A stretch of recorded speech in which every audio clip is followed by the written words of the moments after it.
Bonjour Jounou,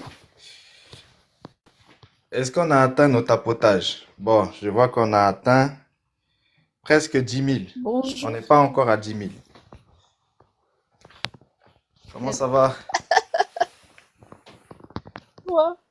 Oui. Nous sommes dans les tapotages, hein. On tapote, on tapote. Ah oui, oui, ici, il n'y a pas de tapotage là aujourd'hui, là, non, non. Ah.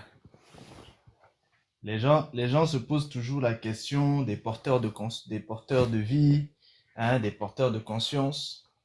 Là, on est maintenant en fait en plein dedans. Et il n'y a pas de tapotage. Et il y en a qui arrivent en retard.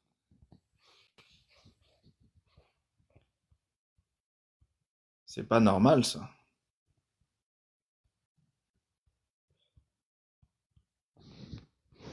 Bon, bienvenue tout le monde. Aujourd'hui, nous allons parler de quelque chose de très important qui vous concerne tous, sans exception. Donc, à dire à quel point c'est important. Et le pire dans tout ça, c'est que beaucoup sont même pas conscients que ça les concerne. Oui. Ça les concerne sans qu'ils sachent que ça les concerne. Et c'est ça qui est terrible. Donc, vous vous en doutez, on va parler des porteurs de vie. Et vu l'image que vous avez vue, ça concerne principalement cette partie-là, les porteurs de conscience. Vous avez dû voir des images de chakras.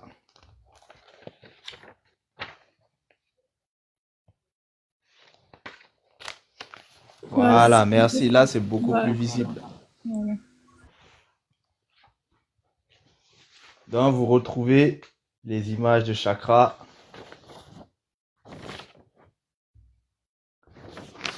Très important. Mardi dernier, je vous ai parlé. Mardi dernier, je vous ai parlé des porteurs de vie. Les porteurs de vie. Voilà. Je vous ai parlé des 12 porteurs de vie. Mais il y a 3 autres porteurs de vie dont je ne vous ai pas parlé. Parce qu'il n'y a pas que 12 porteurs de vie, il y en a 15. Il y a 15 porteurs de vie. Ainsi donc. Ainsi donc. Et comme je vous l'ai toujours dit, les porteurs de conscience sont tout simplement un remake des porteurs de vie. Les porteurs de conscience sont un remake des porteurs de vie. Donc, je vous ai parlé des porteurs de vie, je vous avais parlé aussi des porteurs de conscience depuis longtemps. Et là, j'ai commencé depuis mardi à vous parler un petit peu plus des porteurs de vie. Je vous ai parlé des 12 porteurs de vie. Et bien sûr, il y en a 3 autres, hein, dont je ne vous ai pas encore parlé. Bon, là, on a mis ça comme ça, donc c'est un petit peu dommage pour vos commentaires, mais euh, on a un peu du mal à voir vos commentaires. Mais c'est pour que vous puissiez voir l'image, parce que c'est très important que vous fonctionnez avec l'image. Cette image-là vous montre les 15 porteurs de conscience. Je vous ai déjà dit, dans le monde, ils considèrent que les porteurs de conscience, que nous on appelle les porteurs de conscience, eux pour eux, c'est ça qu'ils considèrent comme porteurs de vie, si vous voulez. Pour eux, ce sont des porteurs de vie. Donc, comprenez bien. Donc, quand nous on parle, on fait la différence entre les deux. Dans le monde, eux, non. Pour eux, tout ça, il n'y a qu'une chose. Maintenant, on est là pour dire non. C'est deux types de fonctionnement totalement différents. Je vais récap un petit peu les porteurs de vie qu'on a vus. Les porteurs de vie fonctionnent en paire de 3. En paire de 3, les porteurs de vie. Donc, vous avez les porteurs de vie qui manifestent la matière. Les porteurs de vie qui manifestent la matière. Qu'est-ce que c'est qu'un porteur? Un porteur, c'est un véhicule, une maison, un, un corps, si vous voulez. Donc, ce porteur-là, ce véhicule, cette maison, porte une vie. Donc, les porteurs de vie, ils sont subdivisés par catégorie de 3. Les 3 premiers porteurs de vie sont le corps dense, corps physique, le sang et l'eau. Ça, ce sont les 3 premiers porteurs de vie. Ensuite, vous avez les 3 autres porteurs de vie au-dessus, qui sont la conscience, l'âme spirituelle et le souffle, que vous connaissez comme étant l'esprit. Et au-dessus de cela, vous avez 3 autres qui sont la connaissance, la sagesse et l'intelligence. Ce sont les 3 porteurs de vie, les 3 derniers. Donc, quand on sépare les porteurs de vie, la première catégorie représente la matière. La deuxième catégorie des 3 représente le naturel. Et la troisième catégorie représente le spirituel. Donc, vous avez 3 catégories de porteurs de conscience, de porteurs de vie. 3 catégories de porteurs de vie. Maintenant, ces 3 catégories-là,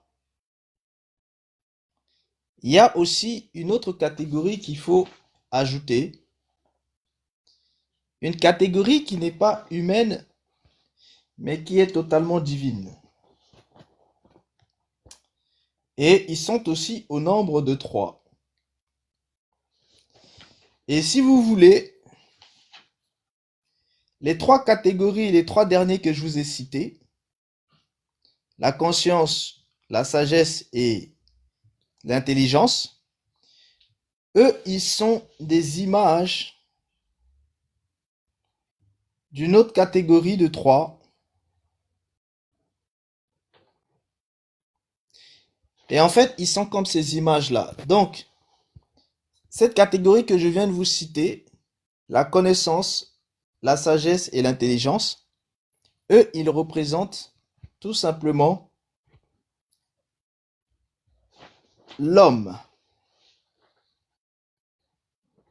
Donc ici, quand on parle de sagesse, de connaissance, d'intelligence, on parle de l'homme.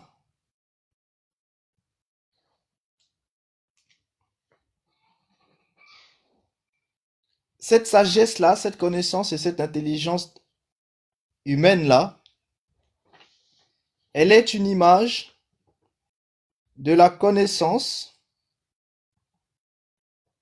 de la sagesse et de l'intelligence divine.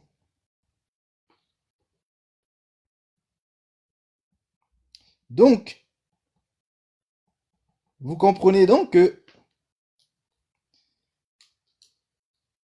il y a une connaissance humaine, il y a une sagesse humaine et il y a une intelligence humaine. Et il y a une connaissance, une sagesse et une intelligence divine. Donc, ça vous fait donc 12 porteurs de conscience. Enfin, porteurs de vie. Voilà. 12 porteurs de vie. Comme aujourd'hui, c'est sur les porteurs de conscience. Voilà, ça vous fait 12 porteurs de vie.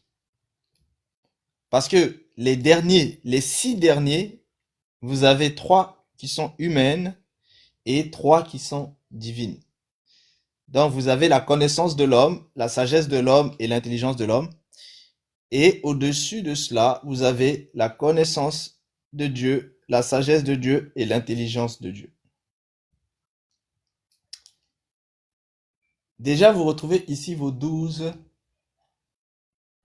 porteurs de vie.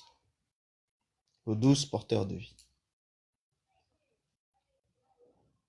Aujourd'hui, on va parler des porteurs de conscience. Pas des porteurs de vie. Aujourd'hui, on parle des porteurs de conscience. Et ensuite, gardez vos questions. Si vous avez des questions sur les porteurs de vie, vous pourrez les poser après. Et comme ça, on va pouvoir enchaîner tranquillement dedans. Déjà, il y a une chose importante qu'il faut comprendre. Quand on parle de porteur de conscience, on parle de 2 choses. La première chose, on parle d'une porte. Et la deuxième chose, on parle aussi d'un véhicule. Dans les sphères des porteurs de conscience, quand on parle de porte, il s'agit de ce que vous connaissez comme étant le chakra. Je vous ai toujours dit que les chakras, ce sont des portes. Ce sont des vortex, c'est-à-dire des portails dimensionnels. Les chakras ne sont pas que des énergies, ne sont pas que des formes de vie, comme beaucoup de personnes peuvent penser. Les chakras sont avant tout des vortex. Ça veut dire que ce sont des portails qui vous permettent de passer d'un lieu à un autre. Et les lieux en question là, ce sont des royaumes. Ces royaumes, c'est elles qui s'appellent les dimensions. Donc, ça vous permet, les chakras sont des portes qui vous permettent de passer dans les dimensions. Il s'agit des dimensions subtiles. Comprenez bien, ça n'a rien à voir avec les porteurs de vie. Ici, on est en train de parler maintenant des porteurs de conscience. C'est-à-dire tout le système de la spiritualité dans le monde. C'est de ça dont il est question. Tout le système de la spiritualité dans le monde concerne les porteurs de conscience. J'insiste là-dessus. Donc, vous avez vu que les sphères des chakras, c'est très important. Donc, qu'est-ce que c'est concrètement le chakra? Un chakra, il faut le savoir, est un centre énergétique. Ce centre énergétique-là, c'est un centre énergétique qui va convertir de l'énergie pranique, c'est-à-dire l'énergie du prana. Souvenez-vous, on avait vu le prana. Le prana, c'est une force vitale solaire. Donc, le chakra va convertir l'énergie pranique, qui est une énergie solaire, en une autre en une forme d'énergie qui peut être assimilée par la biologie cellulaire. C'est à ça que sert le chakra. Le chakra sert à convertir. C'est un centre d'énergie, un centre énergétique qui permet une conversion d'une énergie, d'une forme d'énergie en une autre forme d'énergie assimilable aux dimensions qu'il le faut. Donc, l'énergie solaire, qui n'est pas de la dimension cellulaire, comprenez bien, l'énergie solaire n'est pas de la dimension cellulaire. Donc, vous prenez par exemple le prana qui est une force solaire, une force de vitalité solaire, un souffle de vitalité solaire. Ce prana-là, il va être converti par ce centre énergétique qui est le chakra en une autre forme d'énergie qui, elle, pourra être assimilable par la biologie cellulaire, afin que ça puisse venir interagir dans la dimension cellulaire, c'est-à-dire la troisième dimension. Donc, vous comprenez bien que le prana est donc un convertisseur de fréquence. Écoutez bien, le prana est un convertisseur de fréquence. Il est une espèce d'interface entre deux champs de fréquence. Donc c'est un portail entre deux dimensions. C'est pour ça que je vous ai toujours dit, le prana, c'est-à-dire le chakra plutôt, est un vortex. C'est un portail. Ici, nous ne sommes pas seulement en train de travailler à partir des connaissances de réveil.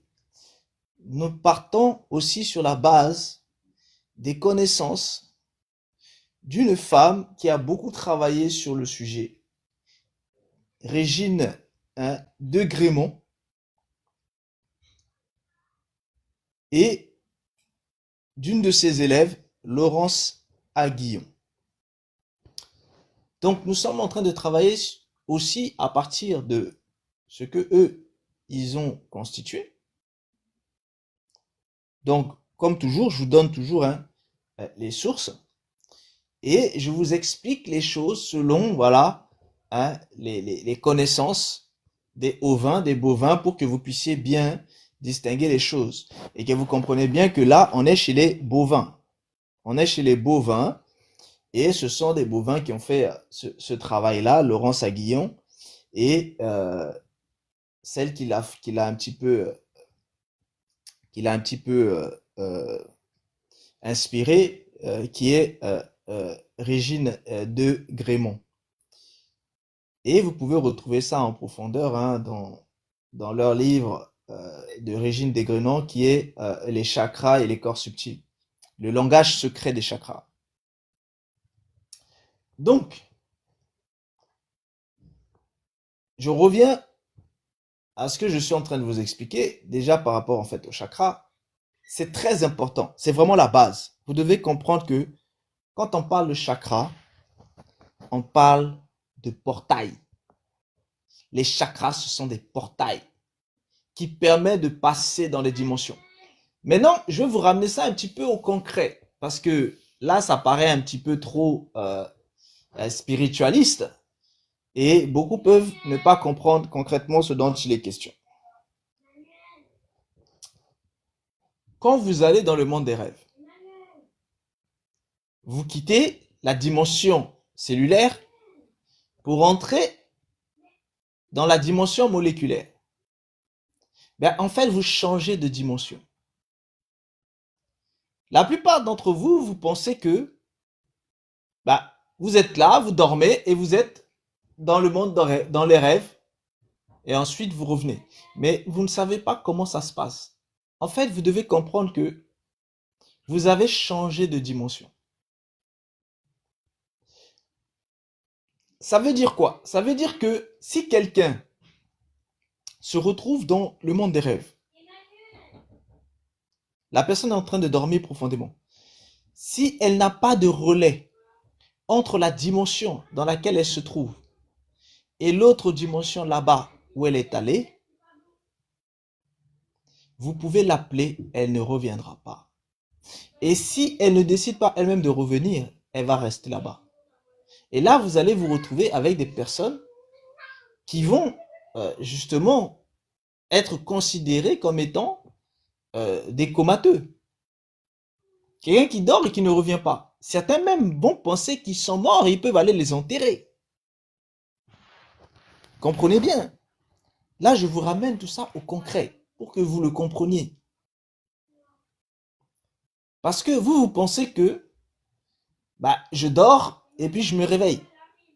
Non, en fait, quand vous dormez, c'est comme si vous voyagiez dans une autre dimension. Écoutez bien, regardez, quand vous prenez l'exemple par rapport à votre vie même, si vous vous retrouvez dans un pays, je ne sais pas moi, on va dire le Canada, vous vous retrouvez au Canada. Quand vous voyagez pour aller par exemple, je ne sais pas, en Chine, vous avez une distance spatiale. Et cette distance spatiale, il faut bien la parcourir. Il vous faut bien passer des portes physiques. Quand je dis physique, de la matière en tant que telle. Donc, soit vous marchez, bon là vraiment, parfois vous avez des portes qui sont l'eau, il faut bien traverser l'eau. Bon, si c'est pour aller en Chine, vous êtes au Canada, vous passez plutôt de l'autre côté, pas à travers l'Atlantique, l'Europe et tout le consort, vous passez de l'autre côté là-bas. Mais il faut bien pouvoir traverser ces portails physiques-là. Et ensuite, de là-bas, il faut bien après revenir. Donc, vous avez une distance entre vous qui ont été calculées sous forme de kilomètres, etc. etc. Et bien, pour que vous compreniez, sachez que les dimensions sont aussi des lieux distants, mais ils ne sont pas distants par le spatial, mais ils sont distants par le temporel. Ça veut dire quoi? Ça veut dire que on ne calcule pas les distances des dimensions comme on calculerait la distance qui séparait la Chine du Canada. Parce que là où on parle de Chine et du Canada, on parle de spatial. Donc, une distance quantitable, quantifiable. Mais quand on parle des dimensions subtiles, on parle d'une dimension temporelle. Ça veut dire que là où pour l'un, on a des mesures, une mesure spatiale qu'on peut utiliser, mais pour l'autre, il faut des mesures temporelles. Vous ne pouvez pas calculer cela à base de mesures spatiales. Ça ne suffit pas. Vous devez le calculer à base de mesures temporelles. Or, le spatial et le temporel sont identiques. Ça, c'était les travaux de Freud. Ils vous ont déterminé que l'espace et le temps, enfin, quand je dis Freud, Einstein, ils vous ont déterminé que l'espace et le temps ne font qu'un. Espace égale temps, temps égale espace. Ça veut dire que c'est en prenant en compte les mesures de l'espace et du temps que vous pouvez calculer les distances spatio-temporelles.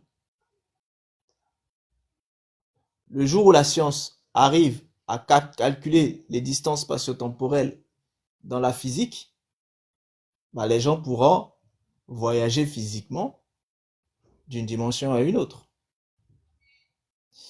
Mais en attendant, les gens voyagent d'une dimension à une autre à travers des corps subtils. Ils ne peuvent pas encore totalement le faire avec les corps physiques, même si il y a des théories par rapport au voyage dans le temps.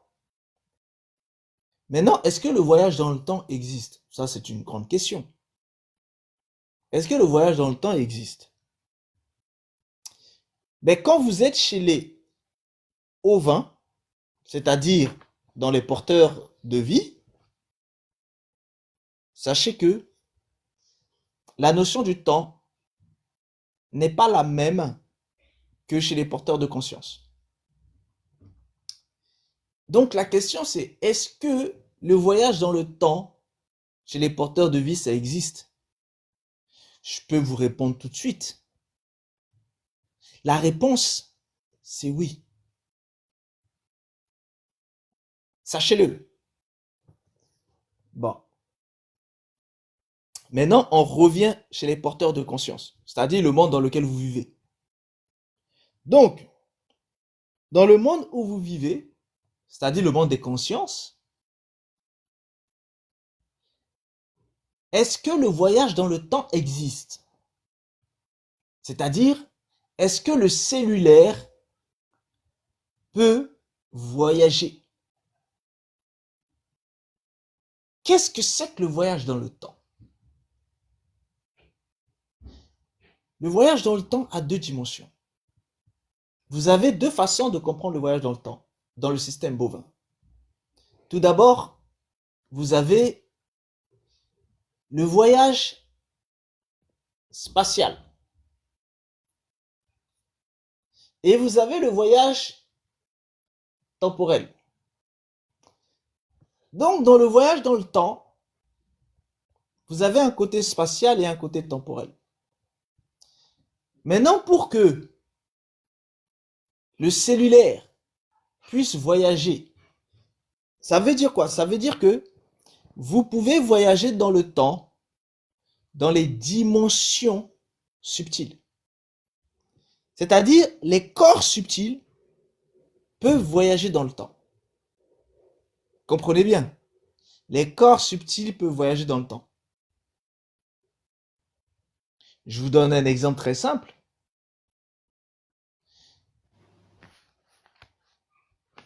Vous voyagez souvent dans le temps. Tout le temps même. Mais vous vous en rendez pas compte. Je vais vous donner un exemple très pratique et pragmatique pour que vous compreniez. Lorsque vous retournez dans le temps, dans vos souvenirs, vous avez vu les mots qu'on utilise? On retourne dans le temps, mais à l'intérieur de nos souvenirs. Les souvenirs, c'est quoi? Les souvenirs, ce sont des mémoires. Donc, nous voyageons dans le temps, dans nos mémoires. Eh bien, on est en train de faire un voyage subtil. Parce que qu'est-ce que c'est que la mémoire? La mémoire, ce sont des informations qui sont enregistrées sur un disque dur. Lorsque vous voyagez dans le temps, quand vous pensez aux choses de votre enfance, bien vous êtes en train de naviguer dans vos souvenirs. Et vous retournez dans le passé du présent de votre souvenir dans lequel vous êtes. Vous êtes dans le présent de votre souvenir et vous retournez dans le passé de vos souvenirs. Et bien c'est un voyage dans le temps. Dans la dimension subtile des souvenirs.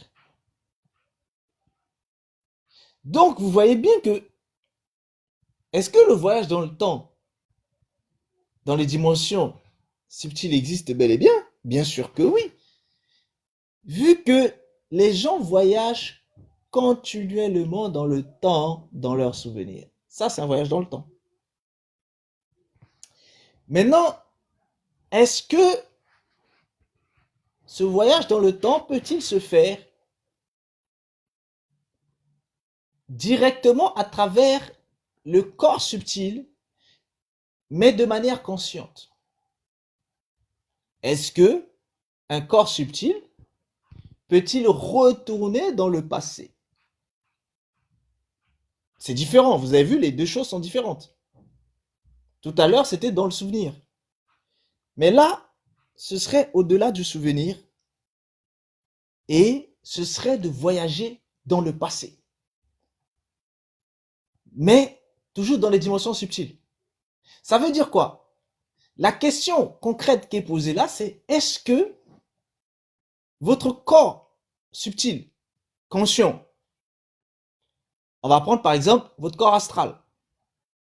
Est-ce que le corps astral peut-il voyager dans le temps, dans les dimensions subtiles? C'est-à-dire qu'il n'aille pas maintenant dans la dimension des rêves ou dans la dimension ailleurs, mais qu'il aille dans le temps. C'est-à-dire que la personne sorte de son corps et qu'elle retourne, qu'elle n'aille pas voir des gens dans le spatial, mais qu'elle traverse le temporel. C'est-à-dire qu'elle retourne dans son corps astral, dans son passé, ou qu'elle avance dans son futur.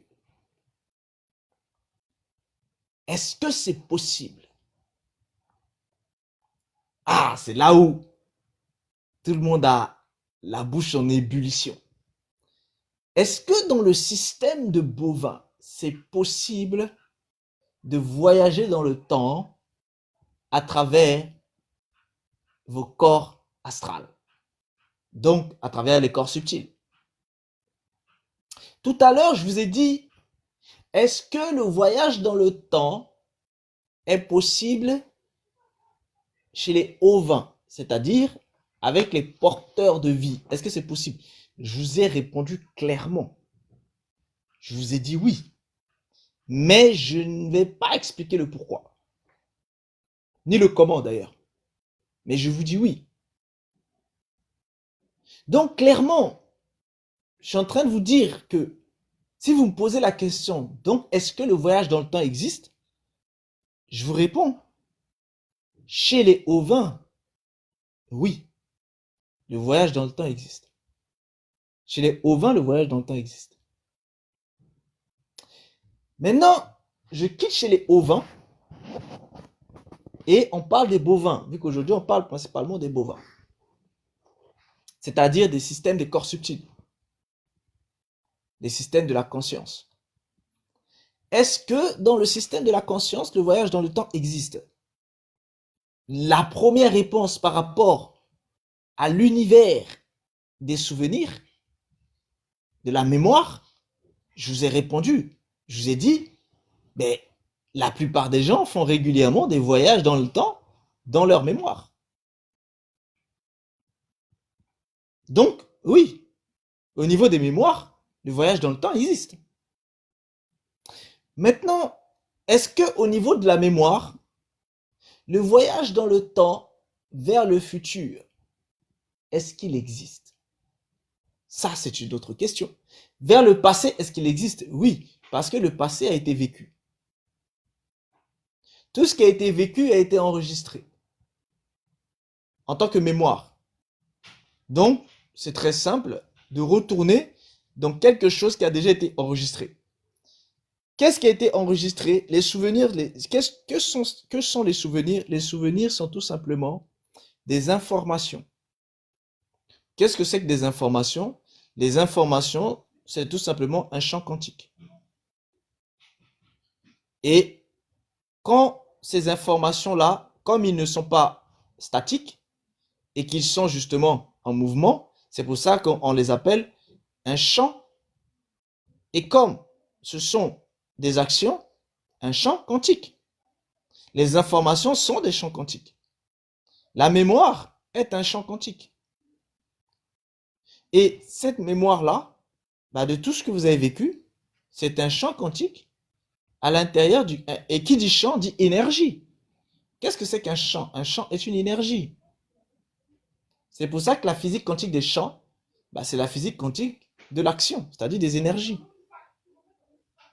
Donc, vous comprenez bien ici que vous pouvez voyager dans la mémoire, parce que c'est un champ quantique, et donc vous voyagez dans ce champ quantique-là. Donc, c'est très simple.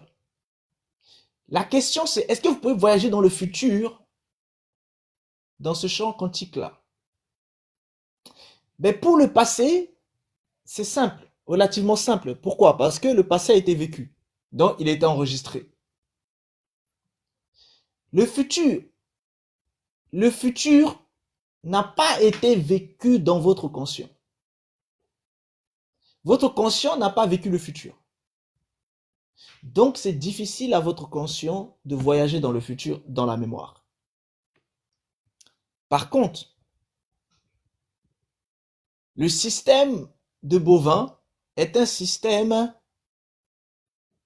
infini, un cycle infini, une espèce de boucle infinie qui se répète à chaque fois, mais qui n'est pas identique. C'est ça le système de l'Ouroboros, le serpent qui se mord la queue. C'est aussi ce que vous retrouvez dans les spiritualités hindoues en tant que le cycle de ce qui commence, qui se développe et qui se termine. Donc, le cycle de Shiva. Vous avez le commencement, le développement et la destruction.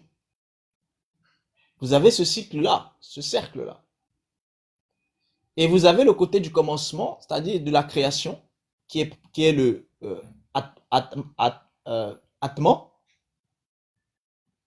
Donc vous avez Brahma, qui représente cette sphère-là de commencement. Vous avez le développement.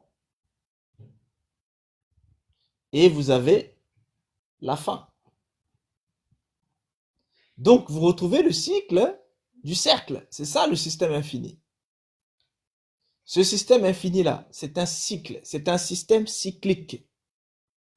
Et ce système cyclique-là, il se répète toujours, mais pas à l'identique. Pourquoi il ne se répète pas à l'identique? Parce que ce ne sont que des informations. Et lorsque ces informations s'accumulent, eh bien, elles ne sont jamais les mêmes. C'est-à-dire, lorsque ça recommence, mais pas tout à fait pareil. C'est exactement ce qu'ils vous ont dit dans Matrix. Quand Smith dit, ah, on recommence, il dit, mais pas tout à fait pareil. Parce qu'en fait, ce sont toujours des cycles qui recommencent, mais pas les mêmes. C'est pour ça que les personnages ne sont pas non plus les mêmes. Parce que le cycle précédent les a changés. Et donc, le cycle suivant sera forcément différent du cycle précédent, vu que le cycle précédent change la personne. Voilà pourquoi c'est un système infini. Le système infini, c'est ce que vous représentez dans les sphères du chiffre pi, qui est un chiffre qui est infini. Donc c'est bien le système infini parce qu'il définit les choses du cercle. C'est un cycle qui est infini. Donc vous retrouvez bien le système infini, mais qui ne se répète pas. Donc ce sont des chiffres qui ne se répètent pas. Ils sont infinis, mais ils ne se répètent pas. Pourquoi ils ne se répètent pas? Parce que c'est jamais les mêmes. Maintenant, pourquoi je vous insiste sur ça? Parce que ici, vous avez une grande différence avec la perpétuité, qui elle, est des choses, des ovins, et non des bovins. La perpétuité, ce sont des choses des ovins. C'est-à-dire, c'est lié aux porteurs de vie. Par contre, l'infini, le système infini, est lié aux porteurs de conscience. Donc, la perpétuité, c'est les porteurs de vie. C'est lié au système des porteurs de vie. Donc, comprenez bien, c'est totalement différent. Et donc, qu'est-ce que c'est que la perpétuité? La perpétuité est un cycle qui se répète. C'est-à-dire, c'est aussi un cycle qui est continu et qui se répète mais à l'identique. Et ça aussi, il y a un chiffre qui vous le permet. Pas le pi tel que le monde vous le définit, mais il y a aussi un pi pour ça. Ça s'appelle pas un pi, mais je vous dis un pi pour vous. Ça s'appelle pas un pi. Mais il y a bel et bien un nombre qui permet de calculer un cercle. Mais ce nombre-là, lui, il est aussi infini, c'est-à-dire il ne s'arrête pas, mais par contre, lui, il se répète. Il ne s'arrête pas, mais il se répète. Par contre, le chiffre pi, tel que vous le connaissez dans le système du monde, lui, il ne s'arrête pas aussi, mais il ne se répète pas. Donc, il y a une différence colossale entre les deux. Vous ne pouvez pas le comprendre, mais il y a une différence colossale. Parce que l'un vous calcule les vraies choses, l'autre vous calcule des fausses choses. Le pi vous calcule des choses erronées. C'est pas vrai ce que le pi vous calcule, c'est du faux. D'où c'est le système de Bovin. Donc, vous voyez ici, je vous ai fait une espèce de... Voilà, je me suis un petit peu arrêté pour que vous puissiez comprendre que c'est du réel, tout ce dont je suis en train de vous parler. C'est du réel dans votre vie de tous les jours. C'est du réel en mathématiques. C'est du réel en physique quantique. C'est même du réel en physique mécanique. L'espace, le temps, c'est de la physique mécanique. C'est du réel. La physique quantique va vous apporter les autres dimensions, la cinquième, la sixième. Donc, vous voyez bien que c'est du réel. D'accord? Maintenant, je vous posais la question, est-ce que c'est possible de voyager dans la mémoire, dans le futur? Mais ça, c'est un peu plus complexe parce que, au niveau de votre conscient, le futur n'a pas été écrit. Donc, votre conscient n'a pas vécu le futur. Comme il n'a pas vécu le futur, il peut difficilement l'avoir enregistré. Et comme il peut difficilement l'avoir enregistré, il ne peut pas voyager dans ce qu'il n'a pas enregistré. Donc, est-ce que votre conscient peut voyager dans sa mémoire, dans le futur? La réponse, au niveau de ce que le conscient lui sait, non. Mais, si le conscient monte de niveau, là c'est différent. Donc la question se repose à nouveau. Est-ce que il y a des parties de la personne qui peuvent connaître la mémoire de ce que la personne n'a pas encore vécu? Eh bien oui. Parce que tout ce qui existe dans le système infini, c'est-à-dire, quand je dis existe, c'est un bien gros mot, tout ce qui est présent dans le système infini, eh bien il est présent. Donc, la partie de l'être qui est connectée à la présence du système infini est forcément connectée au champ d'énergie, au champ mémoriel de ce système infini. C'est ce champ mémoriel de ce système infini que vous connaissez sous le nom de l'akasha de l'éther. Donc concrètement, quelqu'un qui est connecté à l'éther, c'est-à-dire à l'akasha, au Tao, au Nsi, quelqu'un qui est connecté à ça peut voyager en termes de mémoire dans le futur. Vous allez me dire, mais je me base sur quoi pour vous dire ça? Eh bien, écoutez, lors de la réincarnation, qu'est-ce qui se passe? Les égos réincarnants, avant d'être réincarnés, il y a un flashback de leur futur, de ce qu'ils vont vivre dans la vie qu'ils vont incarner là. Il y a le flashback de leur futur qui leur est montré. Comment ont-ils pu montrer ce flashback-là? Parce que leur futur est inscrit déjà dans la mémoire akashique. Donc, quand l'ego réincarnant, avant d'être réincarné, il a accès à cette mémoire-là, qui est l'akasha. Et étant donné qu'il a accès à cette mémoire, il peut voir son futur. Ça veut dire quoi voir? C'est-à-dire, il a voyagé dans la mémoire, dans ce champ mémoriel-là. Mais maintenant, quand il est incarné, il oublie ce qu'il a vu. Mais vous avez vu que entre 0 et 2 ans, l'ego réincarné est encore là et il est encore actif. Donc, il peut savoir les choses qu'il a vues. Mais après, comme il s'endort, ben, il oublie. Mais quand l'ego réincarnant revient à travers une initiation transmutationnelle, et bien hop, il est reconnecté à nouveau à la mémoire akashique et du coup, il peut connaître son passé, plus facilement d'ailleurs. Mais quand il pousse un petit peu plus, il peut se souvenir de son futur qu'il avait même déjà vu. Et donc, il peut voyager dans le futur. C'est comme ça que il y a un film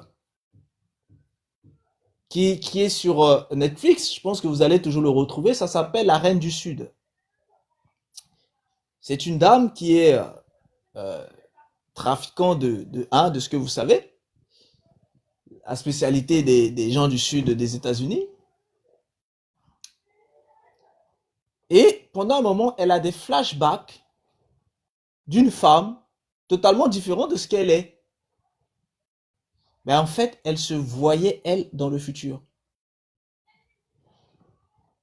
Ben, c'est parce qu'elle était connectée avec sa mémoire akashique.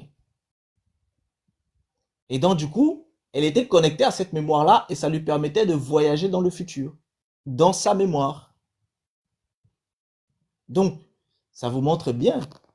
Les grands dans ce monde, vous pensez qu'ils se lèvent comme ça pour aller, ah ouais, chouette, je vais devenir un grand chef d'entreprise et puis je vais faire ça. Non. Ce sont des gens qui ont atteint certains niveaux et du coup, ils ont accès à leur mémoire akashique et ils peuvent voir une image, une représentation de ce qu'ils seront plus tard. Et donc, de fil en aiguille, ben, c'est comme un puzzle qu'ils vont reconstituer et ça leur permettra de savoir ce qu'ils seront. Vous vous doutez bien que quelqu'un qui sait déjà qu'il sera, par exemple, patron de telle chose, bah, la vie qu'il va mener ne sera pas comme la vie que vous menez. Parce que vous marchez en tâtonnant. Mais quelqu'un qui sait que son avenir, c'est telle chose, et pire encore, s'il entrevoit à peu près le temps dans lequel se passe cet avenir-là, eh bien, il peut déjà même savoir que il a l'air un peu plus vieux. Donc, s'il a l'air un peu plus vieux, c'est que il n'est pas dans l'âge qu'il est là. Donc, peut-être que ce sera dans 10 ans, peut-être que ce sera dans 12, 15 ans. Donc, cette personne-là sait déjà que elle ne va pas mourir avant ces 10 ans-là. Ben, tout simplement parce que elle a vu ça. Vous comprenez? Donc ici, c'est clairement un voyage mémoriel dans le temps, dans le futur. Donc c'est faisable. C'est possible dans le système de bovin. Mais au niveau mémoriel. Maintenant, quand on a fini ça, bon, avant que je développe un peu plus, est-ce que vous avez déjà des questions par rapport à ça? Parce que euh, je ne veux pas vous perdre, parce que là, ce que je suis en train de dire, c'est du lourd. Voilà. Je vous parle de voyage dans le temps, je vous parle de corps subtil, je vous parle de... Voilà. C'est un peu complexe. Je vous parle de champ mémoriel. Est-ce que vous comprenez un peu de quoi je parle? C'est déjà la première question. Ou je suis un professeur qui parle tout seul. Est-ce que vous comprenez de quoi je parle? Bon, ceux qui sont en bas, c'est dommage, on ne vous voit pas. Droit à la parole, peut-être qu'ils ont suffisamment bien vu parce qu'on ne voit pas les commentaires. Sinon, peut-être Non, je essayer change de alors, je remets réduire. comme tout à l'heure. Oui, quand tu remettras ça tout à l'heure quand je parlerai de ces chakras-là. Quand je Ok, parlerai de ça. Pour l'instant, on est vraiment aux d'accord. introductions. Euh, Comme ça, s'il y a des questions en bas, ça puisse être remonté. Voilà, là, vous essayez de voir comme ça, merci. Si vous pouvez remonter les questionnements, s'il y en a qui ont des questions, voilà, posez-les. Et déjà, la première chose, c'est est-ce que vous comprenez déjà tout ce que je vous ai raconté? Bonjour la famille. Bonjour, SFR. Bonjour, Christelle.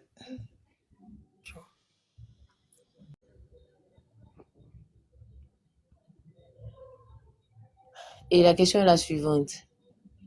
Est-ce que ça apparaît clairement, le fait de voir dans le futur apparaît clairement, euh, comment je vais dire ça? Euh, Comment je vais dire?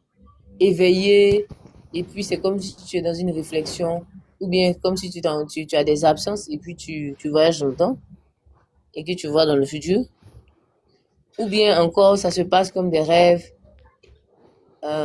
ou bien encore ça peut être juste une intuition que tu as, tu te dis que non, c'est telle chose qui t'irait, par exemple, c'est telle chose que qui te fera du bien, par exemple.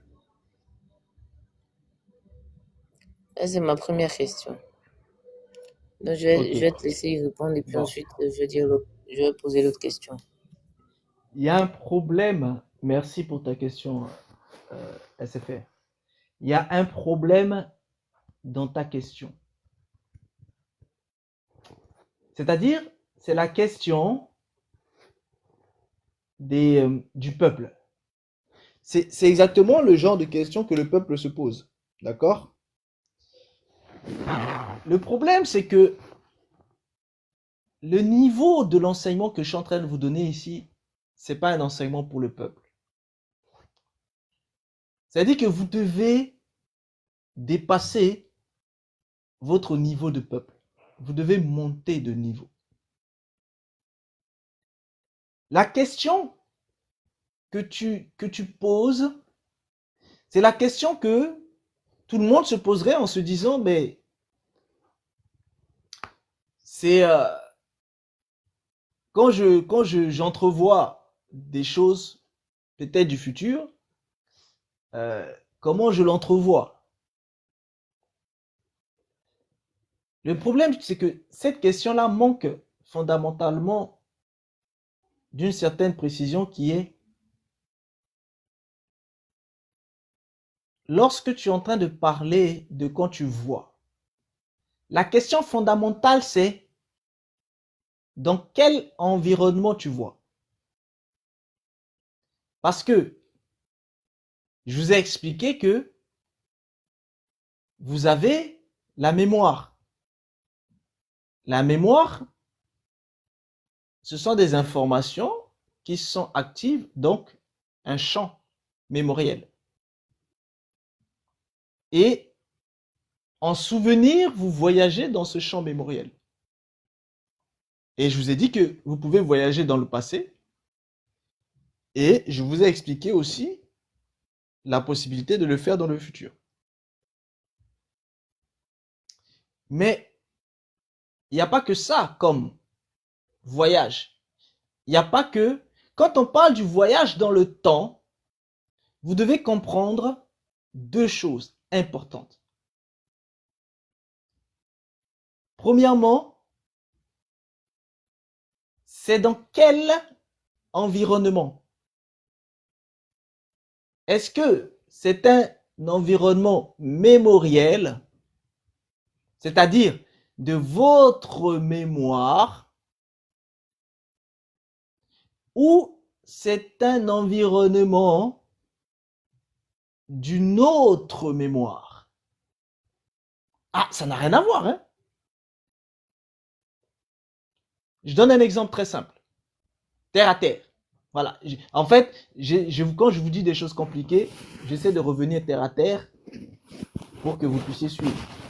Ouais, sinon, je vais parler tout seul et je serai le seul à me comprendre. Donc, à chaque fois, je reviens terre à terre, vous inquiétez pas.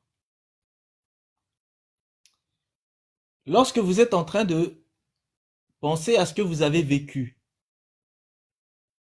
pourquoi vous arrivez à penser à cela? Parce que vous l'avez vécu. Donc, c'est enregistré dans votre mémoire consciente. Mais est-ce que vous pouvez penser à ce que votre voisin a vécu? Non. Parce que c'est inscrit dans sa mémoire à lui, consciente. Pas dans votre mémoire à vous. Ça veut dire que votre voyage dans le temps vers le passé mémoriel, là, n'est limité qu'à votre mémoire consciente. Pas la mémoire de ceux qui sont à côté de vous. Donc déjà, rien que là, vous voyez que ce voyage dans le temps-là, il est fortement limité à ce qui a été effectivement vécu. De manière consciente. Donc vous avez vu, il y a beaucoup de paramètres. Déjà, c'est limité à ce que vous avez vécu et de manière consciente. C'est pour ça que vous ne pouvez pas voyager dans le temps du passé de votre voisin. Bon. Donc, rien que là, vous voyez une grosse limite. Ensuite, quand on parle de mémoire, bah, ça peut être la mémoire du système bovin, de la kasha. Ça peut être une mémoire de race racine, c'est-à-dire une mémoire de type d'âme.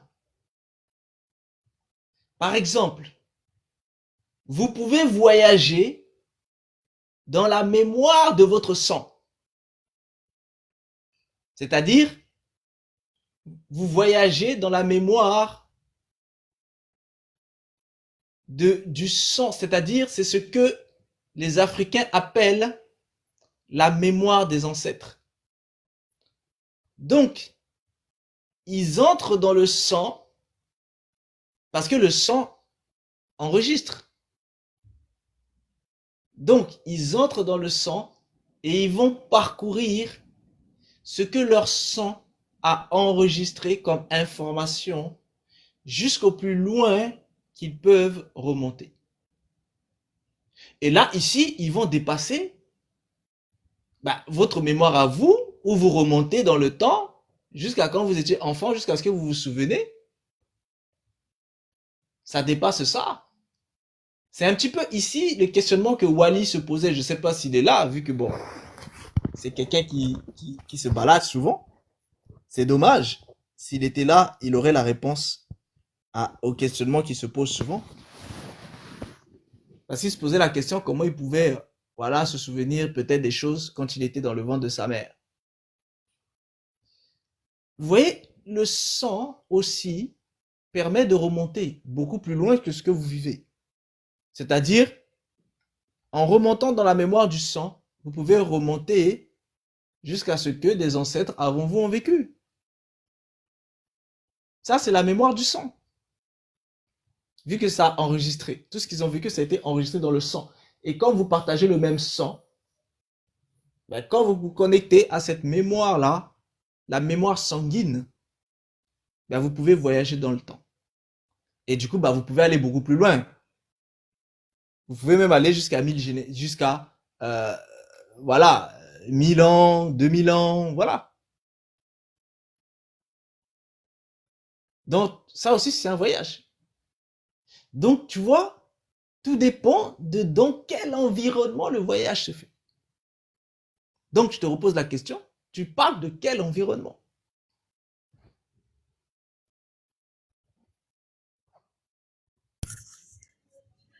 Tu parlais de la mémoire de la mémoire akashique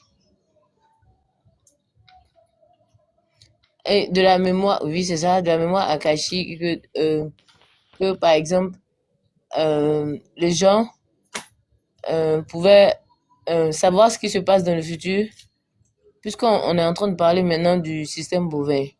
Les gens pouvaient savoir ce qui se passe dans le futur parce que le système bovin est soumis au serpent qui se mord la queue. Donc, ça veut dire du recommencement, de l'éternel recommencement. C'est-à-dire, on recommence le cycle, mais pas de la même manière. C'est-à-dire, c'est la même chose qui se passe, mais non, qu'est-ce que je sais pas comment expliquer. Non, je t'ai compris, oui, continue. Voilà. Et c'est par rapport à ça que j'ai posé la question. Je voulais savoir quand est-ce que on va remonter dans le futur à travers ce système-là. Ça se fait comment? Dans les rêves ou bien c'est debout ou bien... C'est pour ça que je te dis, tout dépend de la mémoire que tu vas utiliser. Parce que le voyage en question se fait dans la mémoire. Est-ce que c'est la mémoire de ta conscience? Est-ce que c'est la mémoire de ton sang? Tu vois, tout dépend de la mémoire dans laquelle le voyage se fait. J'entends plus haut. Je dis tout dépend de la mémoire dans laquelle le voyage se fait. D'accord. Donc, ça dépend de quelle mémoire. Est-ce que c'est pour voyager dans la mémoire consciente? Si c'est pour voyager dans la mémoire consciente, ça veut dire que il suffit, je t'ai dit que il faut que la conscience de cette personne soit connectée à travers une initiation transmutationnelle avec l'ego réincarnant qui revient, parce que l'ego réincarnant, lui, il est connecté avec l'akasha, et l'akasha a enregistré toutes les choses qui sont dans ce système de boucle infinie. Ce que je suis en train de vous dire concrètement,